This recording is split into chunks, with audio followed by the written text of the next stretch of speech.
All right, John, let's just dive right into it. I'm telling you, being an entrepreneur is the only way to truly live life on your own terms. Full stop. Whoa, only way to truly live life? That's a bold claim, Alex. I think living life for most people involves a steady paycheck, health benefits, and not having to worry about where their next client is coming from. You know, stability. Stability? John, that's just a fancy word for being stuck. You're trading your freedom, your potential, for a comfort zone that someone else built for you. You're working to make someone else's dream a reality, not your own. Stuck. I'm not stuck, Alex. I have a clear career path, opportunities for advancement, and a predictable schedule. I know exactly what I'm earning, and I can plan my life around that. What's so bad about that? It sounds pretty good to me, actually. But there's a ceiling to that, isn't there? You're capped. Your income is dictated by a company's budget, not by your effort or your innovation. As an entrepreneur, the sky's the limit. My effort directly correlates to my reward, and that's incredibly empowering. Empowering, sure, but also incredibly risky. How many entrepreneurs do you know who actually hit that sky's the limit success? For every unicorn, there are thousands of people grinding away, working insane hours, taking on massive personal debt, just to barely break even. I've seen it firsthand, and it's not a pretty picture.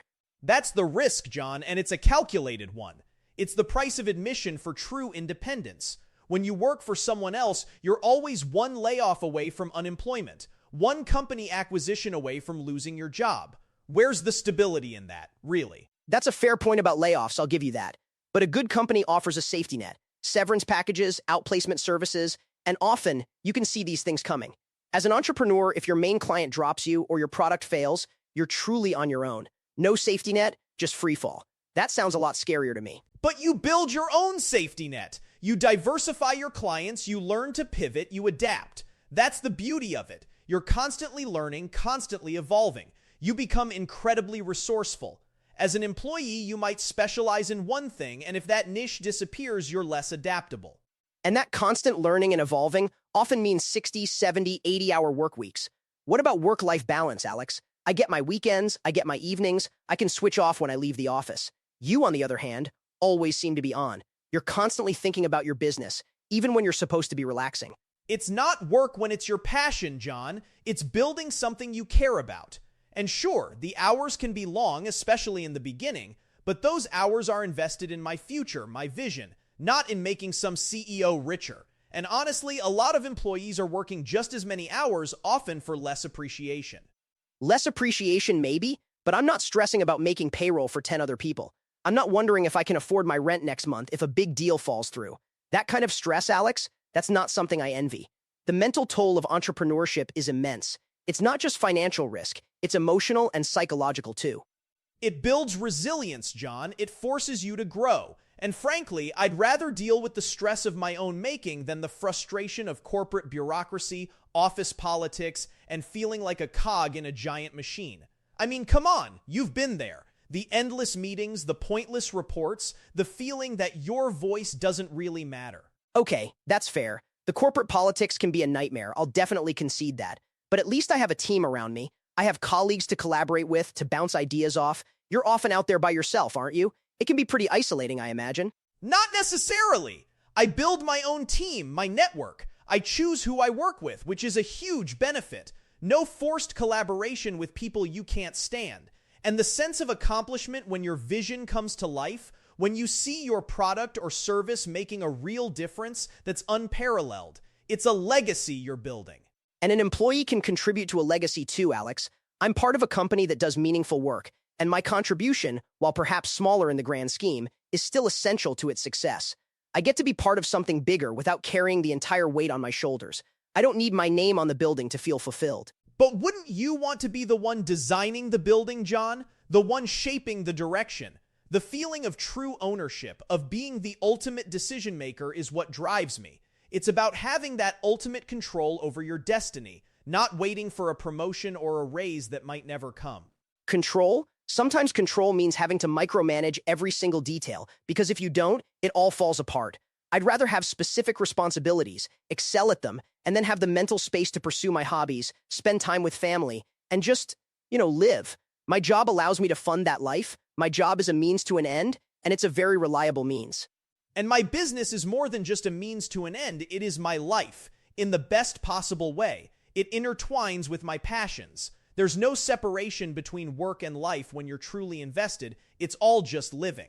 I mean, the idea of retirement for me isn't stopping work, it's just shifting focus to new projects. Well, that's where we fundamentally differ, Alex. I look forward to retirement, to having my pension, my savings, and knowing that I don't have to work anymore. I've put in my time, contributed to a company, and now I get to enjoy the fruits of that steady, reliable labor. No more stress, no more hustling. But isn't there a part of you that wonders what if? What if you had taken that leap? What if you had tried to build something purely your own? You're essentially capping your potential experiences, aren't you? Choosing the known over the infinite possibilities. I think I'm choosing a different set of possibilities. The possibility of financial security, the possibility of a less stressful life, the possibility of enjoying my personal time without the weight of an entire business on my shoulders. And honestly, Alex, I've seen enough what-ifs turn into what-nows for struggling entrepreneurs to know that my path works for me. And I've seen enough employees stuck in dead-end jobs, feeling unfulfilled, dreaming of something more but too afraid to act. That's a different kind of what now, isn't it? A quieter despair. That's a bit dramatic, don't you think? Many employees are perfectly happy, fulfilled, and find purpose in their work. They contribute meaningfully to their organizations and get a lot out of it. It's not all doom and gloom for us wage slaves, as some might put it. Okay, wage slaves is a bit much. I'll admit that. But I just believe that ultimate satisfaction comes from crafting your own destiny, from facing those challenges head on and knowing that you built something from nothing. That's a feeling employment just can't replicate. And I believe true satisfaction comes from living a balanced life, where my job supports my life rather than consuming it. It comes from having the peace of mind that my bills are paid, my future is secure, and I can truly relax when I'm not working. That's a feeling entrepreneurship often can't replicate, at least not in the early years. Early years? John, it's a marathon, not a sprint, but the rewards, both financial and personal, are so much greater. The flexibility to set my own hours, to work from anywhere, to pursue projects that genuinely excite me, that's true wealth. Flexibility that often means you're working at 2 a.m. or on a Sunday. And sure, the financial upside can be greater, but so is the financial downside. I prefer knowing that every 2 weeks, without fail, money hits my account. No chasing invoices, no worrying about cash flow. That peace of mind, priceless. Peace of mind is also knowing that my income isn't tied to a corporate review cycle or a manager's subjective opinion. It's tied to the value I create. If I work harder, smarter, and deliver more, I reap the direct benefits. It's simple cause and effect, without the layers of bureaucracy. But you also bear all the risk, all the burden, all the responsibility. If you fail, it's all on you. In a company, you're part of a larger team, and that collective responsibility can be a huge relief. You share the victories, and you also share the challenges. And that's why it's so much more rewarding when you succeed, because you know you built it. Every brick, every beam put in place by your own hands, your own vision. It's an incredible feeling of self-sufficiency and accomplishment that I genuinely believe you can't get from just being an employee, no matter how good your job is.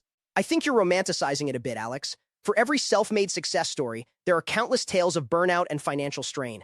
I'm not saying entrepreneurship isn't for some people, but for the majority, a good, steady job provides a much more sustainable and less stressful path to a fulfilling life. We just define fulfilling differently, I guess.